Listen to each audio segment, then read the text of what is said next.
Assalamualaikum, salam Malaysia Madani. Bersama menerusi Ruang Bicara di Bernama TV, saya Wan Syahrina. Terima kasih kerana setia bersama-sama kami.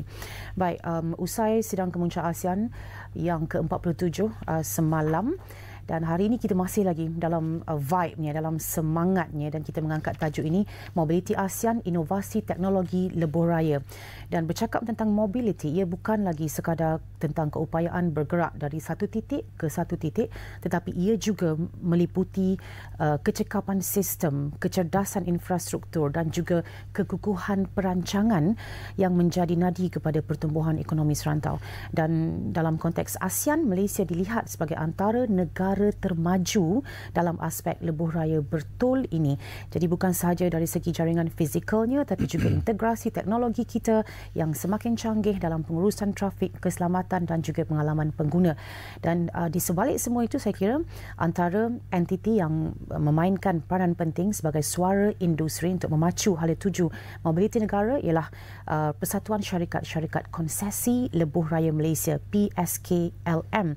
Dan di studio bersama kita pada malam ini ialah Presidennya, Datuk Engineer Zakaria Ahmad Zabidi, untuk berkongsi pandangan tentang masa depan mobiliti di Malaysia dan rantau ASEAN, juga untuk platform MyRT, ASEAN Roads and Traffic Technology Expo yang akan menjadi pentas utama inovasi dan kolaborasi serantau dalam teknologi lebuh raya. Saya ucapkan selamat datang, Datuk. Terima kasih kerana bersama-sama kami. Terima kasih, Syariza. Ya. Dan menarik sebenarnya untuk kita bersama-sama Datuk Presiden Persatuan Syarikat-Syarikat Konsesi Lebuh Raya malam ini, kerana terutamanya selepas sidang kemuncak ASEAN, antara topik trending sebenarnya berkaitan lebuh raya adalah semasa kehadiran Presiden Amerika Syarikat Donald Trump, yang mana tular video semasa motorcade yang membawa Presiden Trump melalui lebuh raya dari KLIA ke KLCC, dan komen-komen dari warga asing menunjukkan rasa kagum dan memuji-muji keindahan lebuh raya kita. Okey, baik Datuk, mungkin pertama sekali sebagai permulaan, kalau boleh kita jelaskan dulu peranan persatuan PSKLM ini sendiri dalam memayungi syarikat-syarikat konsesi lebuh raya dan bagaimana ia sebenarnya menyumbang kepada pembangunan sistem lebuh raya kita. Terima kasih, Syarina. Pertama sekali, bagi Persatuan Syarikat Konsesi Lebuh Raya, saya ingin mengucapkan ribuan terima kasih kepada Bernama kerana beri peluang kepada kami untuk sesi bual bicara pada malam ini. Merujuk pada soalan Syahrina tadi berkenaan dengan Persatuan Syarikat Konsesi serta fungsi utama, ya. Untuk makluman penonton semua, Persatuan Syarikat Konsesi Lebuh Raya PSKLM telah ditubuhkan pada bulan Januari tahun 2011 di bawah Akta Pertubuhan tahun 1966. Jadi usia kita ni masih muda lagi, dalam lebih kurang 14 tahun, baru 14 tahun. Dan fungsi utama kita adalah untuk meletakkan semua syarikat konsesi lebuh raya di Malaysia ni di bawah satu payung industri.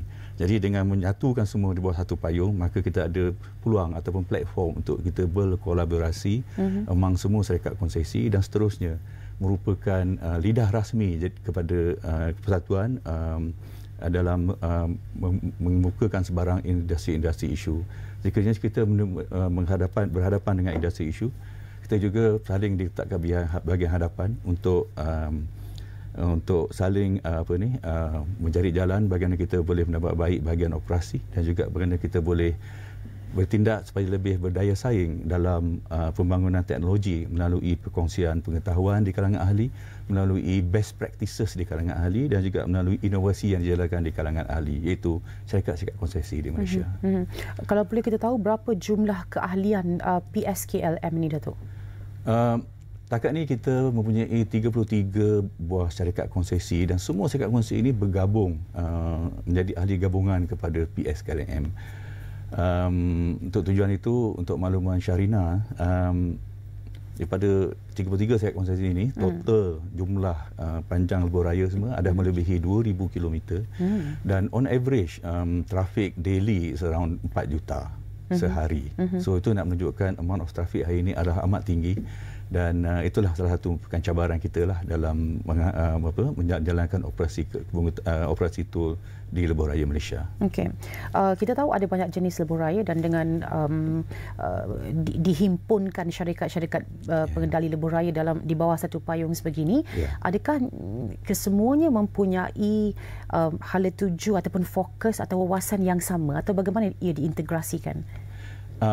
Very good question, Sharina. Yes, kita ada 3 syarikat konsesi, masing-masing mempunyai perjanjian konsesi dengan kerajaan masing-masing. Dan masing-masing ada tertakluk kepada terma-terma perjanjian konsesi masing-masing.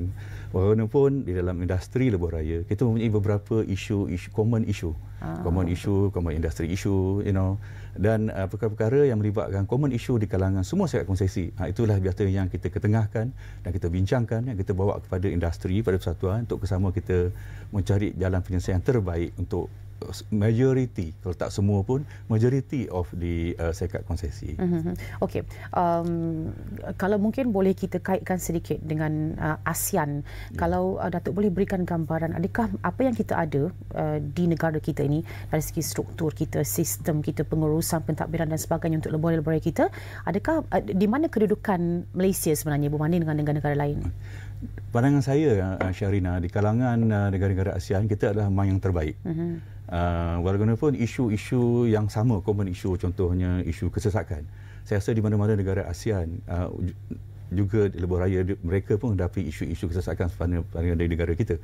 Walaupun tahap kesesakan di negara kita taklah seteruk banyak negara lain. Begitu juga dengan kemudahan fasiliti-fasiliti di kawasan rehat, kawasan lebai dan sebagainya. Saya rasa kalau sesiapa pergi kat kawasan rehat kita, saya yakin kita ada antara terbaik, kita mempunyai tandas yang sentiasa bersih, dan sekarang kita mengamalkan konsep BMW, bersih, wangi dan sebagainya. Surau kita sentiasa bersih, dan kita sentiasa invest a lot of time and money and effort lah memastikan kawasan rehat kita yang terbaik dan sentiasa bersih dari setiap masa. So, dari segi kemudahan, dari segi kualiti jalan, dari segi kadar kesesakan, saya rasa kita yang terbaik di kalangan rakan-rakan negara ASEAN kita. Okey, alang-alang tadi pun kita dah sebut sikit, Datuk. Kalau boleh kita sentuh sedikit semasa tentang video yang tular semasa motorcade Presiden Trump melalui lebuh raya kita dari KLIA baru-baru ini. Kalau kita tengok video tu, yang berbeza hanyalah tahap lengangnya lebuh raya tu. Yang lain nampak macam tetap lebuh raya kita yang biasa. Tapi untuk memastikan, saya tanya Datuk malam ini, memang lebuh raya itu yang memang begitulah juga lebuh raya sedia ada, ataupun ada mungkin unsur-unsur kosmetik ditambah untuk lawatan Presiden? That's how we operate our highway. So basically kita ada jadual penyelenggaraan, sama ada rutin atau berkala, ataupun jadual curative and preventive maintenance. Kalau kita buat kita punya tanggungjawab menjalankan curative and preventive maintenance ikut jadual yang ditetapkan, saya rasa itulah standard lebuh raya kita.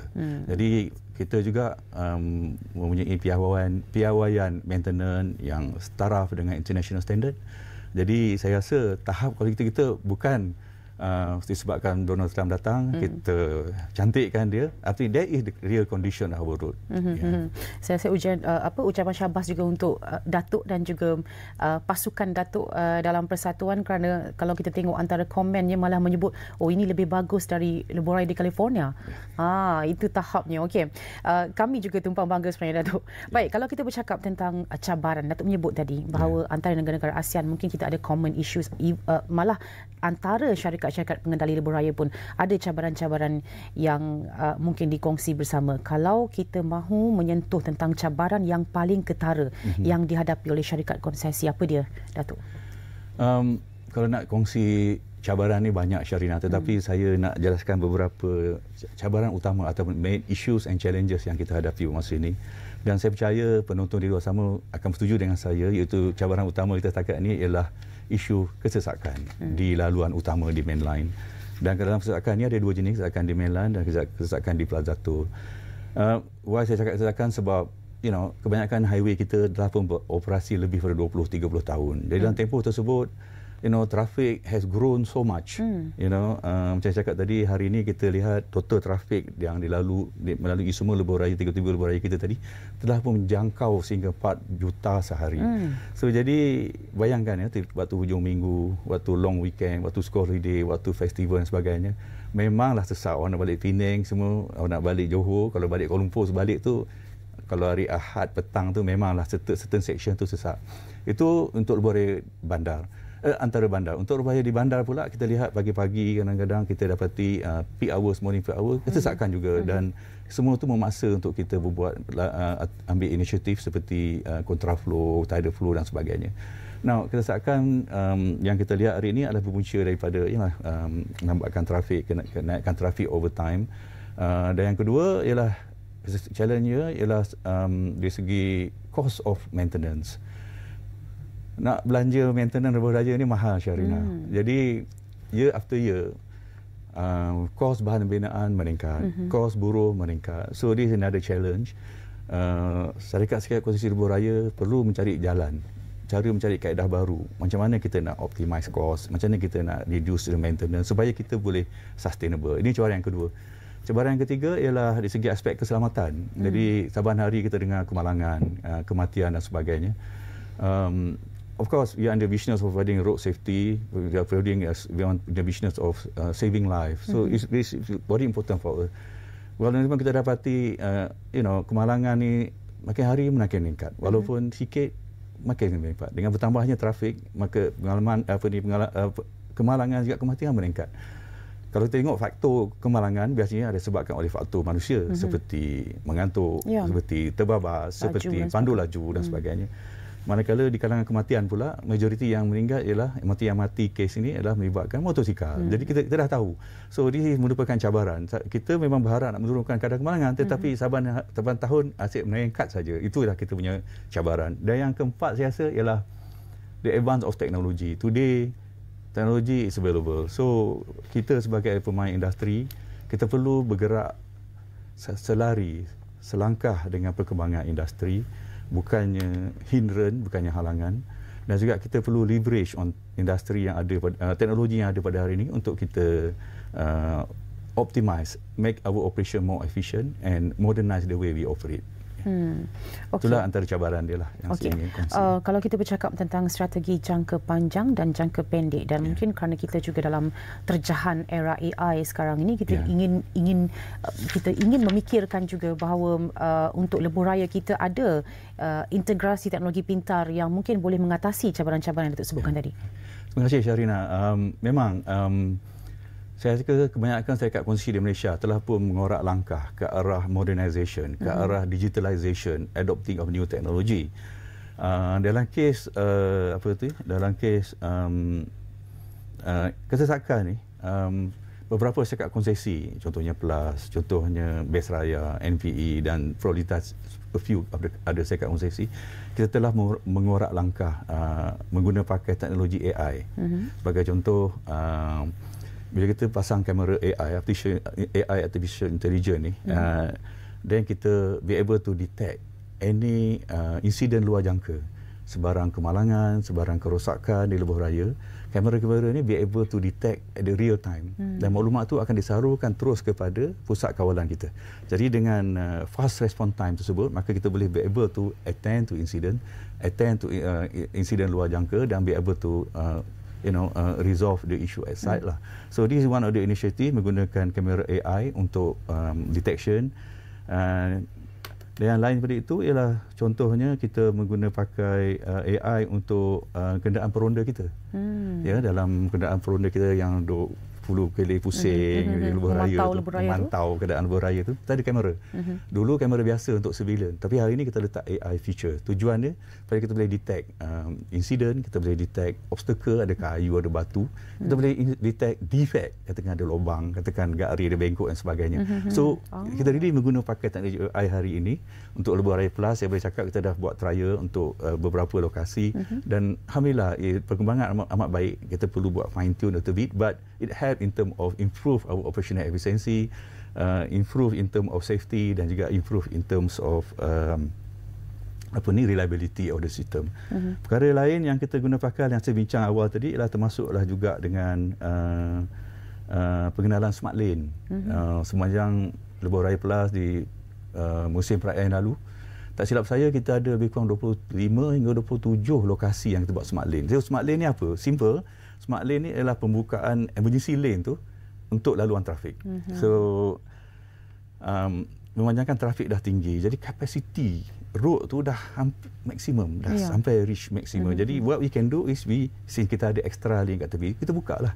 So dengan buka smart lane tu, jadi kita increase the road capacity, harap dapat memudahkan serta melajukan lagi perjalanan kenderaan dan seterusnya dapat mengurangkan kesesakan.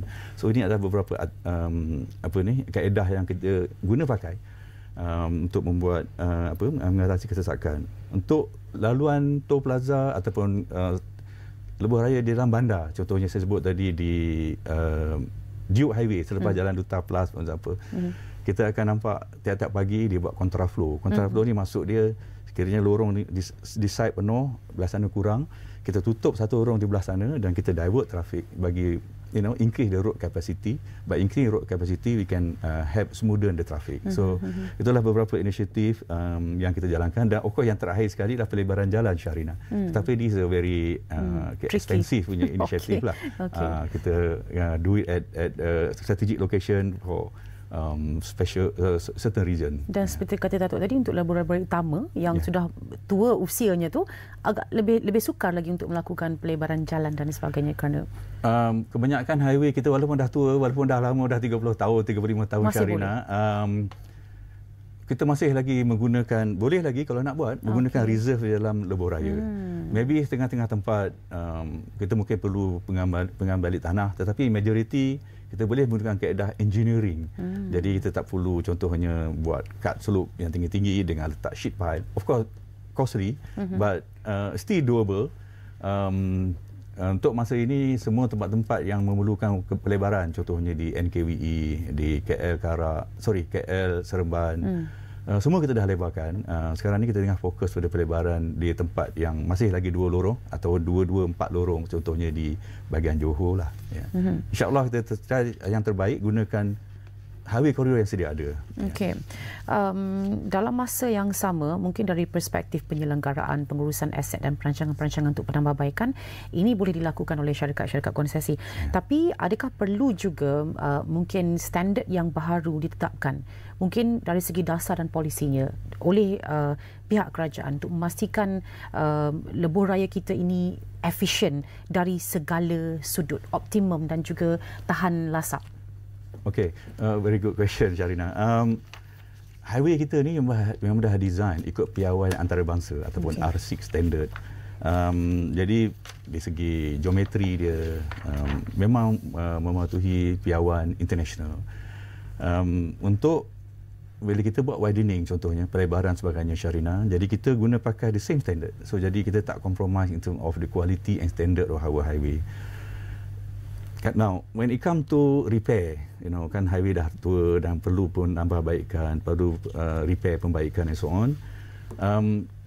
Kita sentiasa menggunakan pakai latest technology ataupun produk-produk baru yang ada di market. Sebagai contoh, traditionally jalan kita tiap-tiap 5 tahun kita kena repair. Jadi kita kena ganti, kita kena resurvey dan sebagainya. Jalan tu akan rosak because of traffic loading.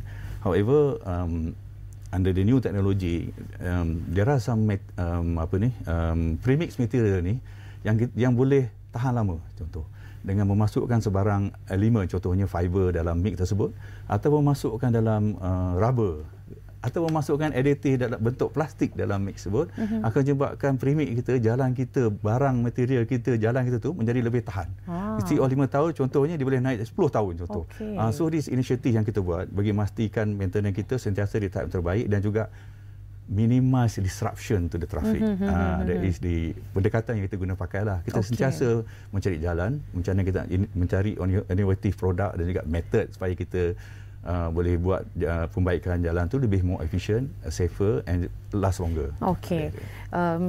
Dalam cara yang lain juga, sebenarnya Datuk turut menerangkan kepada kita, memberi pencerahan sedikit mengapa, sebab saya terfikir mengapa mengapa jalan di lebuh raya ni lebih tahan lama daripada jalan-jalan kecil-kecil ni. Mungkin disebabkan perkara-perkara seperti itulah, penggunaan bahan yang berbeza dan juga teknologi yang berbeza. Penggunaan bahan dan juga design. Kalau untuk lebuh raya memang kita design pada certain standard, saya sebut tadi R6, memang higher standard lah. Tapi kalau jalan kecil, jalan kampung, memang dia design untuk certain level of traffic loading dan sebagainya. Okey. Baik, Datuk, kita akan sambung lagi sebentar lagi. Kita nak bercakap tentang MyRT, ini belum lagi kita sentuh, tapi kita akan berhenti rehat seketika. Kembali selepas ini kita bercakap tentang mobiliti ASEAN, inovasi teknologi lebuh raya bersama-sama dengan Datuk Engineer Zakaria Ahmad Zabidi, Presiden Persatuan Syarikat-Syarikat Konsesi Lebuh Raya Malaysia. Kembali selepas ini dalam Ruang Bicara.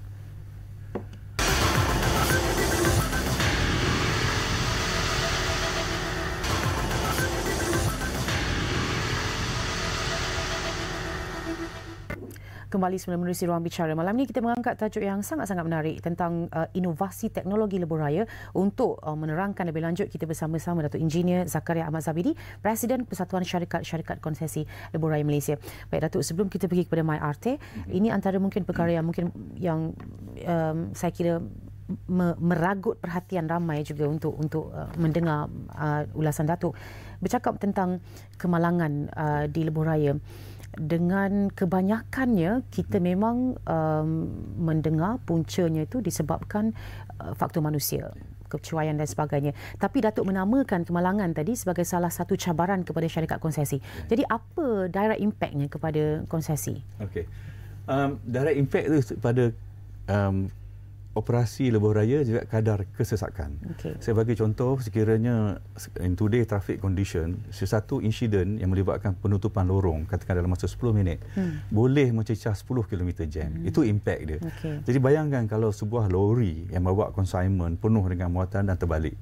Jadi sebuah lori yang berat, dia terbalik di lebuh raya, menutup laluan, akan menyebabkan traffic extensive. Bayangkan kalau kita tutup dalam masa setengah jam. Ya? Jadi ini akan menyebabkan impak yang besar bukan saja kepada kita sebagai operasi lebuh raya, tetapi pada pengguna-pengguna lain. Jadi insiden yang melibatkan lori terbalik dan sebagainya, contoh yang sebut tadi, kita memerlukan kadang-kadang special equipment, special machine tu datang nak tarik lori yang berat. Kita datang untuk tolak dan bersihkan consignment yang jatuh bertebaran di atas jalan dan sebagainya. So this is impact to the road user. Impact to the quality of the jalan. Contoh, kadang-kadang lori ni terbalik, dia bawa certain bahan kimia, kadang-kadang dia punya diesel tumpah. Jadi tengah-tengah situasi tumpahan diesel tu menyebabkan kerosakan pada permukaan jalan. So jadi itu ada juga impact di segi kita perlu buat buat penambahbaikan.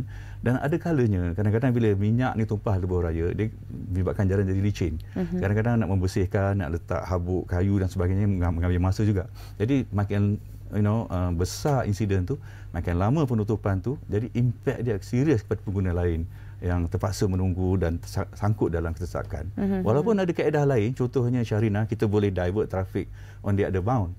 Tapi like I said, sekarang contohnya di waktu puncak dan di waktu hujung minggu, trafik kedua-dua hala memang dah tinggi. Jadi kalau kita nak buat divert belah sana pun, kadang-kadang belah sana pula jadi jam. So this is the real challenge when it comes to accident. Kesesakan disebabkan oleh kemalangan.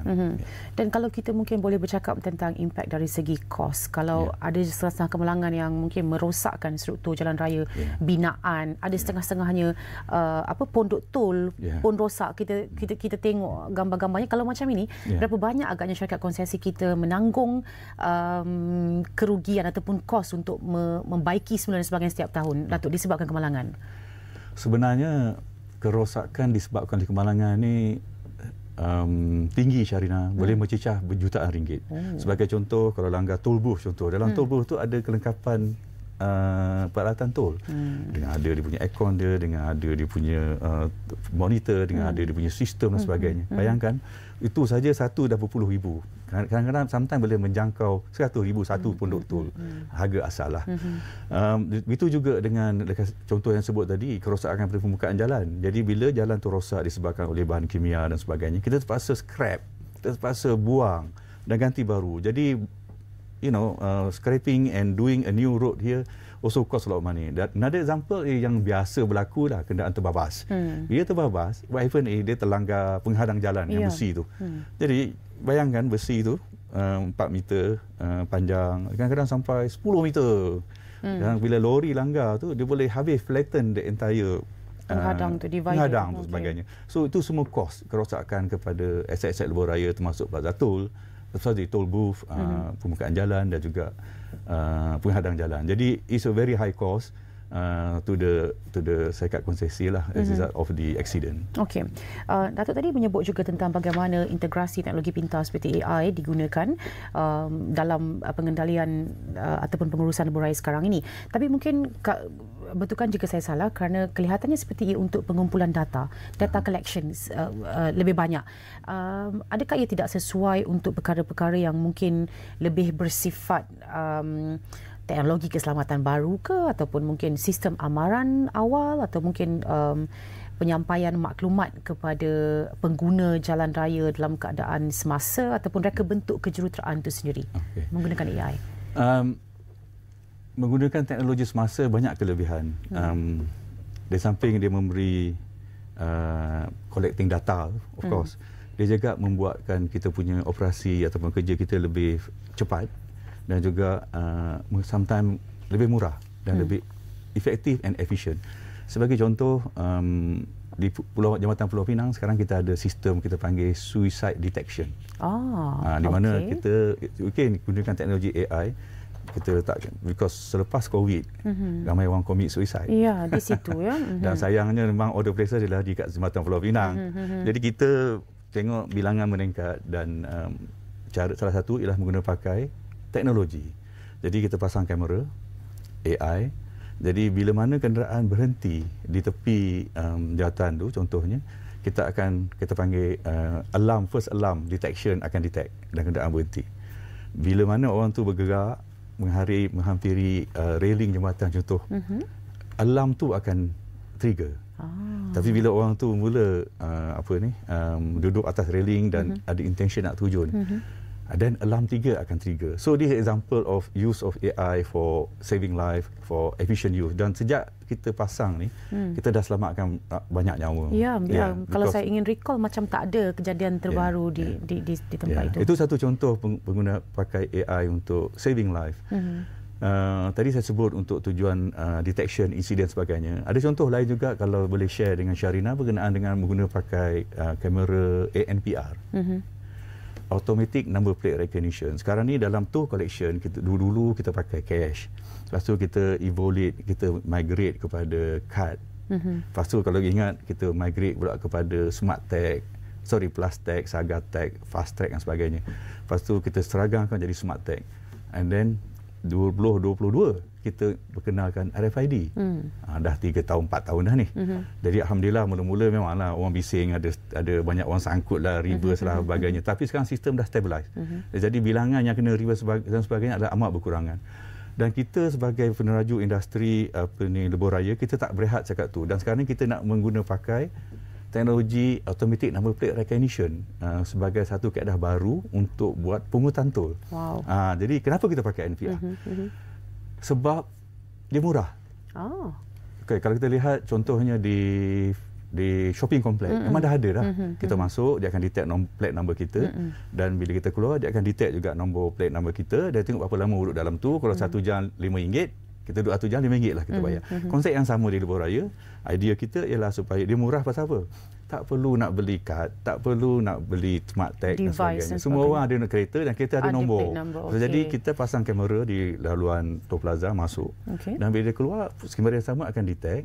Kalau nombor yang sama matching, dan kita akan compute toll dia, dan kita akan kita akan deduct toll amount. Itu satu kaedah. Yang pertama dia efficient. In the sense tadi murah. Yang kedua dia efficient. Contohnya bila kita ada kamera tiap lorong. Jadi kalau Syahrina ada bawa kereta, Syahrina tengok lorong A katakan kosong. Syahrina boleh lalu mana lorong sebab ada kamera. Jadi tak perlu ada lorong smart tag atau lorong tak cinggung. Jadi dengan buat demikian, kita boleh improve efficiency dekat Toll Plaza. Jadi mana yang pendek queue dan sebagainya, kita boleh lalu dan sebagainya. Di samping itu, kita akan provide option to users, pengguna dia ada nak pakai NPR ke, ataupun kita pun dalam open payment konsep kita juga accept credit card, debit card, nak pakai kad tak cinggung dan sebagainya. Jadi by providing more option kepada road user, kita provide more convenient kepada road user untuk milih. So itu salah satu impact teknologi dalam kenderaan lebuh raya berdasarkan beberapa contoh yang share dengan Syahrina. Okey. Saya rasa itu sangat menarik, Datuk, dan mungkin Datuk akan turut membantu JPJ juga sebab dia ikut klasifikasi plate number JPJ kan. Jadi tak boleh guna plate number fancy ke, sistem tak recognize. Tak boleh lalu tol jadinya. Okey. Kalau kita bercakap tentang kerjasama ataupun kolaborasi persatuan dengan mana-mana agensi ataupun mungkin universiti untuk R&D perkara-perkara seperti ini, dan kita nak bercakap tentang traffic intelligence selepas ni, kepintaran lalu lintas itu sendiri ada dilakukan oleh persatuan, Datuk? Sebagai persatuan, kita facilitate sebarang inisiatif daripada member ahli kita untuk bergerak ke arah intelligent transport system ataupun trafik pintar. Biasanya kita selaku persatuan, kita facilitate in the sense that kita help in term of standardization, in term of meeting certain specification, dan juga sharing of knowledge. Biasanya investment untuk trafik pintar ni kita serah pada individu sekat company lah. Kalau plus lah. Okay. Kalau pemerintah dia buat sendiri. Jadi contohnya inisiatif saya buat tadi tu, kita gunakan AI untuk buat traffic detection, intelligent and so on. Company like Besraya, IJM Highway pun doing the same, dan sekarang ni tengah run and tengah berjalan. So jadi kita sentiasa terbuka kepada mana-mana untuk buat improvement kepada intelligent transport system lah yang ada. Kerana isu-isu juga berbeza-beza seperti Datuk sebutkan tadi. Okey, kalau kita boleh pergi kepada MyRT ataupun ASEAN Roads and Traffic Technology Expo 2025. Saya difahamkan ini kali pertama ia diadakan, dan mungkin Datuk boleh ceritakan juga latar belakangnya, bagaimana ilhamnya dicetuskan dan apa yang ada dalam MyRT ni. Okay, MyRT stand for ASEAN Road Traffic Tech Expo. So kita idea ni tercetus baru tahun sudah, bila mana Malaysia dinobatkan sebagai tuan rumah ASEAN 2025. Jadi kita terpanggil untuk organize satu exhibition sebenar dengan kepengurusian Malaysia selaku tuan rumah ASEAN 2025. Jadi seperti yang Sharina cakap tadi, Expo ini merupakan yang pertama diadakan. Biasanya kita dengar kita buat conference, but kali ini kita buat Expo as the main theme. Kita alongside program is the conference. Jadi melalui Expo ni kita harap kita dapat menjadi platform mempamerkan produk-produk serta perkhidmatan bertaraf dunia di dalam bidang teknologi lebuh raya, di dalam bidang trafik pintar dan juga mobility in the future. Di samping itu juga kita boleh menggalakkan juga perkongsian ilmu di antara syarikat-syarikat konsesi lebuh raya Malaysia serta dengan pemain-pemain di seluruh ASEAN, juga daripada tempat-tempat yang lain. Dan aspirasi kita ialah satu hari nanti Malaysia boleh menjadi potential hub untuk teknologi lebuh raya di rantau ASEAN. So itulah hasrat kita dan matlamat kita lah mengadakan RT ini. Okey. Kalau Datuk boleh terangkan juga selama mana ia berlangsung dan apa antara pengisian yang utama dalam MyRT? MyRT akan berlangsung selama 3 hari. Bermula pada hari Isnin depan, 3 hari bulan sehingga 5 hari bulan. So Isnin, Selasa, Rabu di MyTech Kuala Lumpur. Pembukaan akan dilancarkan pada hari pertama, hari Isnin 3 hari bulan tersebut. Dan sehingga kini kita telah pun mengumpulkan seramai lebih kurang 150 booth untuk tujuan pameran ni. Jadi booth-booth berkenaan datang daripada syarikat terkemuka seperti Huawei daripada China, syarikat daripada Korea, KEC, Samsung, FACC Taiwan, GrabMap, Red Block daripada Jerman, Zhongtian, Beijing daripada China and so on. Jadi kita ada variation antara teknologi terkini yang akan dikongsi, dipamerkan, termasuklah call center teknologi. Call center ya, oleh Samsung. Kita juga ada teknologi garisan jalan daripada Jerman, Gaweco. Jalan sekarang ni kan kita kadang-kadang malam jadi pudar dan sebagainya. Jadi teknologi Jerman ni dia boleh hot application, dia boleh cool application. Maknanya panas pun boleh, sejuk pun boleh. And then dia ada better reflectivity, bertahan lama and so on. Kita ada teknologi pencahayaan pintar melalui smart lighting. Kita ada juga teknologi kenderaan elektrik yang akan dikongsi oleh Yinson EV Technology. Kita juga ada construction machinery agent daripada Jerman, Region. Region ni memang popular dalam pembinaan jalan. Jadi construction machinery atau equipment latest maybe they can share with us during this exhibition. Jadi kita ada menarik agak menarik kita punya exhibitors, kita punya pameran dan juga bidang-bidang termasuklah penggunaan drone sebagai satu kaedah. Untuk makluman, PLAS sekarang menggunakan drone sebagai kaedah untuk membuat pemeriksaan penyelenggaraan slope dan juga jambatan. Jadi dulu kita hantar orang banyak slope, jadi dia bahaya kalau jatuh, boleh menyebabkan injury and so on. Tapi hari ini kita hantar drone. Di samping Syahrina cakap tadi collect data, because kita akan collect data, kita also make the work safe for everyone. Kalau sekiranya ada detect from drone detection, barulah kita hantar tim kita. Otherwise kita ada regular inspection 3 bulan sekali, 6 bulan sekali, setahun sekali and so on. Jadi gunakan teknologi baru, drone dan sebagainya untuk buat inspection. Begitu juga jambatan Pulau Pinang kan, dia punya pylon tu tinggi. So jadi kita hantar drone. Dari tu dibuat inspection, they capture all the image, and then every certain period of time kita do the same. And then kita make the comparison, perbandingan sebelum hari ini, adakah dia tunjuk any sign of distress and so on. So jadi that is another aplikasi of teknologi dalam pengendalian lebuh raya kita hari ini. So yang saya share tadi adalah beberapa perkara lah yang akan dipamerkan dan dikongsi dalam MyRT minggu depan, insyaAllah. Okey.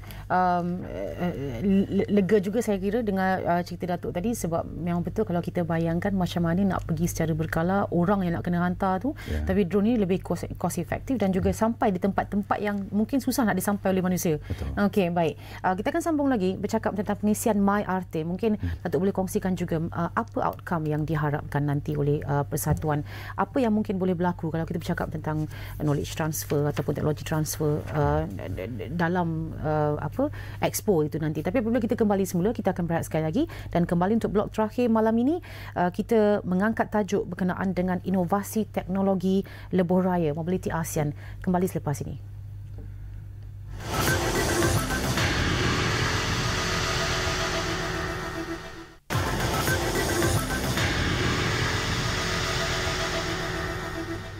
Kembali menerusi blok terakhir, Mobility ASEAN, Inovasi Teknologi Lebuh Raya, bersama-sama Datuk Engineer Zakaria Ahmad Zabidi, Presiden Persatuan Syarikat Konsesi Lebuh Raya Malaysia, PSKLM. Banyak cerita menarik sebenarnya Datuk kongsikan. Kita pun sebab kurang ada peluang untuk berjumpa dengan orang-orang dari industri yang memang boleh bercakap tentang ini.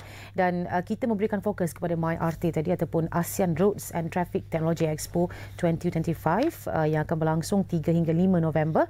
Baik, Datuk, siapa jangkaan, siapa khalayak sasaran, siapa yang boleh pergi ke MyRT? Terima kasih Syahrina. Target kita adalah semua rakyat Malaysia. Sebab of course our primary target is penggiat industri, but however because dia melibatkan teknologi baru, inovasi, innovative method of doing things dan sebagainya, AI, mobility. Jadi kita galakkan semua rakyat Malaysia yang ada kesempatan datang dan lihat sendiri RT, pameran RT yang akan kita adakan mulai hari Isnin depan.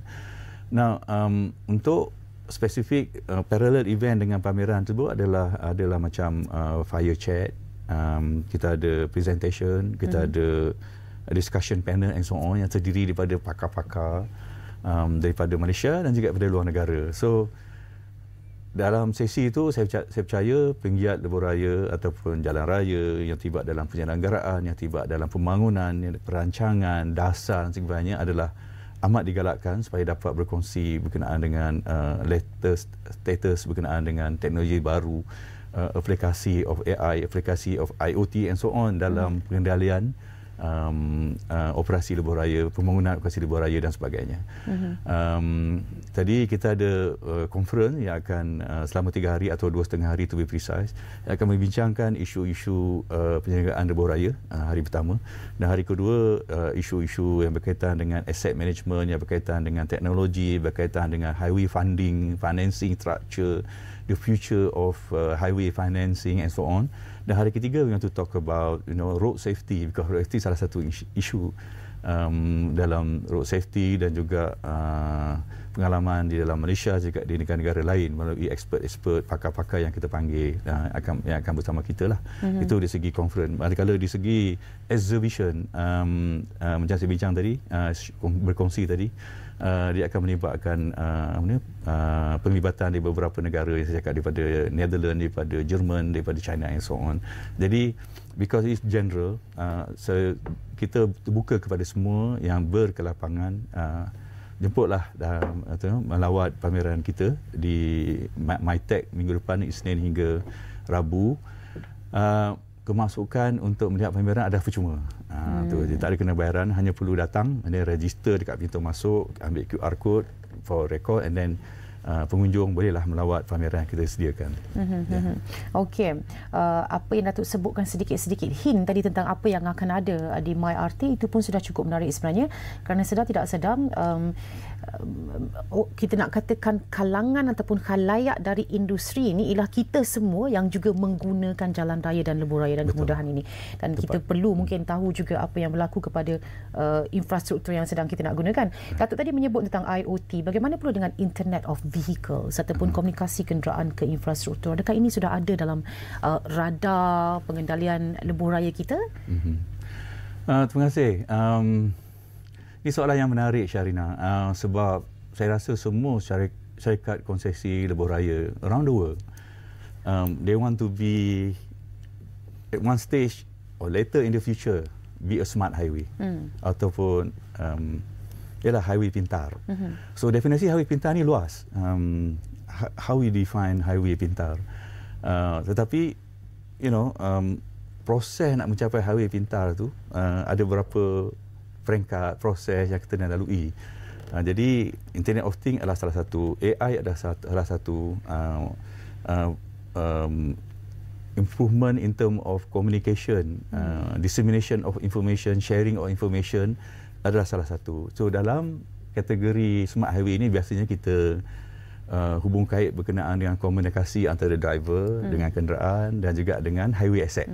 So nak berkomunikasi ni kita perlukan beberapa sensor, gadget dan sebagainya. Jadi pengguna lebuh raya akan tahu macam mana keadaan trafik di hadapan, what is the likely timeline and so on. Kalau ada insiden, what is the likely time to reach the place incident sebagainya. That is the ultimate. But kalau kita nak buat benda ni secara ad hoc, memerlukan investment yang besar, dan biasanya kita, itulah saya cakap tadi, kita buat bit by bit, sikit by sikit. Contohnya saya cerita pasal gunakan drone. Contohnya itu dah modernize dah the way we operate, dan kita gunakan, kalau Experience Plus, saya daripada Plus, Experience Plus kita, Ronda kita sekarang ni sudah letak radar tadi, kamera atas dashboard menggunakan AI, dan kita dah modernize dengan the way kita operate. Kita tak lagi pakai log sheet, logbook, kita record balik, kita buat report 1 jam pula, tak ada. Kita dah pakai macam iPad yang Sharina pegang tu. So jadi accident occur, kita immediately put the information, kat mana berlaku, di mana berlaku, how it happen and so on, data, gambar, semua ada tu. So online. So bila balik office tak perlu dah nak buat uploading. Dan kita terus saja link dengan sistem yang lembaga lebuh raya set up, MH Road kita panggil, accident database. So semua ni melangkah toward smart highway in the future. Di samping itu kita juga masukkan elemen sustainability. Sebagai contoh, di lebuh raya ni biasanya the highest energy consumption is tiang lampu, tiang elektrik. Saya rasa more than half, 60%, semua melibat 70% of the energy consumption is coming from electricity consumption. So semua syarikat lebuh raya saya percaya mengambil inisiatif, terutama sekali dalam modernize dia punya traffic light, to make it more pintar, intelligent. Sebagai contoh, kita pakai teknologi, what we call it, LED teknologi, walaupun watt dia rendah tetapi consume less energy. So di Plus contoh saya boleh share, semua tiang lampu kita semua sudah tukar dengan LED. Di samping itu juga kita menggunakan solar energy.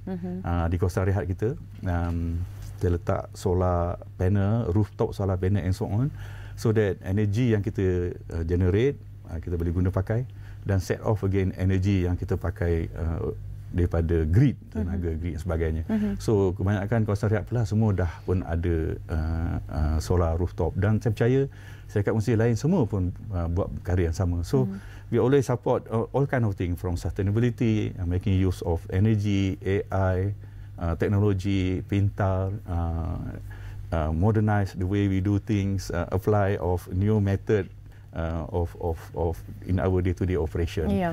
Itu sangat membanggakan Datuk, kerana bila kita bercakap dan ada timbul perkara-perkara ini, Datuk boleh menyebut telah pun dilaksanakan ataupun sedang dijalankan, bukan lagi di peringkat konsep paper dan sebagainya. Maknanya kita berada di track yang betul dari segi pengendalian lebuh raya kita untuk memenuhi aspek-aspek yang Datuk sebutkan tadi tentang lebuh raya pintar ataupun tentang kelestarian. Okey, kalau kita bercakap tentang geografi di negara kita, mungkin ini agak unik sikit nak berbanding dengan tempat lain dan sebagainya, dan adakah ia akan memberikan memakan kos yang lebih untuk syarikat konsesi? Kalau kita katalah mungkin ada setengah-setengah tempat lebuh raya ni kita nampak yang memang selalu berlaku kemalangan, tapi memang tak nak buat apa, itu memang perbukitan tempatnya contohnya. Jadi apa yang boleh kita lakukan untuk situasi seperti ini? Very good question, Sharina. Memang geographical environment has an impact, ada kesan terhadap operasi dan juga penyelenggaraan lebuh raya. Dua tempat yang kita obvious geografi yang melibatkan Bukit Bukau, Gunung Ganang dan sebagainya ialah kalau lebuh raya Pelas di kawasan Ipoh, Menora Tanah. Dan kalau di El Karak Highway ada di kawasan Genting Sempah. Jadi kita lihat di kawasan yang berbukit ni, pertama ialah dia punya geometry road tu agak maksimum. Maksud dia kalau maksimum slope tu 3%, dia go to the maximum. And then visibility also terhad. Jadi di kawasan-kawasan berbukit ni, di segi pembinaan, kos memang lagi tinggi banding tempat biasa. Dan yang kedua, segi penyelenggaraan also biasanya tinggi. Sebab kita mempunyai slope-slope yang tinggi dan dan memerlukan pengawasan, pemerhatian, pemeriksaan. Dan contohnya Pelas kita meletakkan macam-macam instrumen kat atas tu, orang tak nampak. Contohnya rain gauges, kita nak measure kadar hujan turun berapa lebat dan sebagainya. Dan maklumat ni kita link dengan komputer dekat office. Jadi kita tahu sekian hari berapa amount of rain turun kat slope ni. Jadi kita ada, dan kita letak some instrumentation, just make sure kalau ada movement ke tidak. Contohnya di kawasan Gua Tempurung dan pernah berlaku collapse, pernah berlaku limpahan air daripada luar kawasan lebuh raya dan terus melalui bawah jambatan boleh menjejaskan struktur jambatan kita. Itu pun ada juga isu dan kita terpaksa meletakkan kata panggil rock trap di tempat penggunaan bagi mengelakkan potensi gush of lumpur dan air jatuh kepada lebuh raya kita. Di samping itu juga di tempat-tempat yang tertentu kita lihat dia ada jaring-jaring yang kita pasang tu. Itu semua kadang-kadang di kawasan yang berbatu, bukit yang berbatu tu, potensi untuk batu-batu yang kecil-kecil jatuh dan boleh kena cermin dan hempak pada kenderaan di lebuh raya. Itu semua additional cost. Kalau dibandingkan jalan biasa yang rata tu, kita tak memerlukan pemerhatian, penggusuran seperti kawasan Bukit Bukau. Itu di segi pembelanjaan aset lah. Daripada segi Sharina sebut operasi. Jadi bila kawasan berbukit, kadang-kadang bila berlaku insiden, kita mengambil masa, cabaranlah mengambil masa sikit untuk untuk membuat pembersihan, untuk membuat clearance dan sebagainya. Tapi adakah kita akan terus berdepan dengan situasi seperti itu, Datuk, di tempat-tempat ini, ataupun ada harapan selepas ini teknologi pintar mungkin boleh membantu kita di situ? Kaedah yang kita guna pakai ialah prevention. Maknanya sebelum aksiden itu berlaku, apakah langkah kita boleh ambil supaya elak insiden. Tapi kalau dah berlaku insiden, kita nak buat clearing, itu dah reaktif. Kita kena cari langkah proaktif supaya kita buat proaktif and preventif. Contoh, kalau kita tahu tempat tu selalu berlaku kemalangan, maybe kemalangan disebabkan oleh musim hujan, dia licin, gelongsor contohnya. Jadi kita ambil pendekatan, contohnya kita resurface jalan tu. Buat permukaan baru menggunakan material yang lebih kasar, kita panggil gap graded ataupun poros asfalt, bahasa engineering sikit lah, yang mana air boleh lalu. Jadi surface dia kasar. Jadi bila surface dia kasar, dia punya grip, dia punya resistance tu tinggi. Jadi kebarangkalian untuk berlaku kegelinciran tu kurang. Itu satu kaedah engineering mengusulkan pengendalian jalan, permukaan jalan. Yang kedua, nanti Sharina mungkin notice dekat kawasan berbukit, contohnya di kawasan Plus lah, di Menora Tanah. Selepas Menora Tanah ada awas kamera sekarang. Speed dia 80 km je. Turun bukit tak tekan minyak pun boleh kena saman sebab lebih 80 km. So dengan letak awas kamera di tempat hotspot ni, tempat yang sering berlaku kemalangan ni, dia boleh mengurangkan kemalangan sebab orang akan slow down. Itu satu kaedah. Selain kaedah lain yang kita boleh fikirkan ialah kita memasang lampu merah, lampu biru, kita panggil flashing light kat situ, nak warn road user untuk slow down as they approach the bend and so on.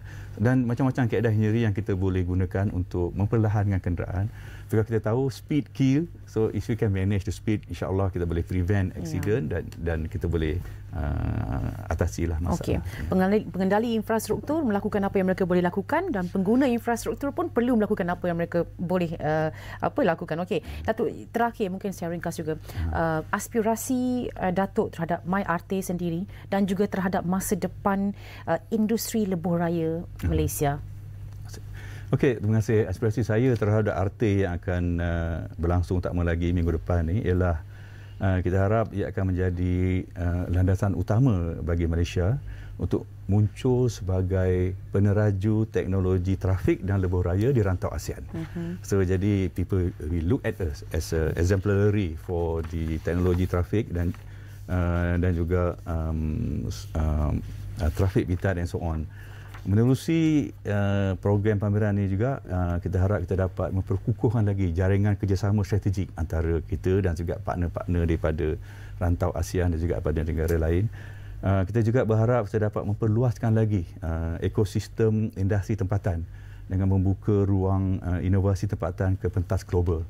Kadang-kadang kita pun smart juga, kita ada banyak produk baru yang boleh promote kepada luar negara. Jadi tuan-tuan nanti yang datang exhibition ni boleh tengok produk kita yang dibangunkan oleh rakyat tempatan dah pun berkembang di Indonesia dan juga berkembang di Thailand dan sebagainya. So inilah peluang untuk inovasi tempatan melangkau ke pentas global. Antara lain apa yang kita harapkan ialah at the end of the day yang penting ialah hasil daripada program ini kita dapat beri manfaat kepada semua pengguna lebuh raya, pertama sekali dalam aspek keselamatan, keselesaan dan juga kecekapan perjalanan. So dari itu saya menggesa kepada semua especially penggiat industri dan tak jumpa juga student-student kat universiti ni. Datanglah, jemputlah, mari sama-sama kita hadir pameran pada yang 3 hari akan berlangsung pada hari Isnin ni di MyTech. Jadi sama-samalah kita hadir ke MyTech, kemasukan percuma bagi merasai sendiri pengalaman baru dalam aspek teknologi lebuh raya. Okey, baik. Terima kasih kita ucapkan Datuk Engineer Zakaria Ahmad Zabidi merupakan Presiden Persatuan Syarikat Konsesi Lebuh Raya Malaysia PSKLM bercakap tentang mobiliti ASEAN, inovasi teknologi lebuh raya dan juga MyRT. Walaupun sebenarnya apa yang Datuk sampaikan saya kira lebih banyak dari itu. Banyak yang belajar dengan Datuk malam ini dan saya kira selepas ini saya akan melihat lebuh raya dengan pandangan yang berbeza. Datuk, baik. Terima kasih sekali lagi. Terima kasih untuk anda juga yang setia bersama-sama kami. Jumpa lagi pada lain masa. Saya Wan Sharina. Teruskan menonton Bernama TV.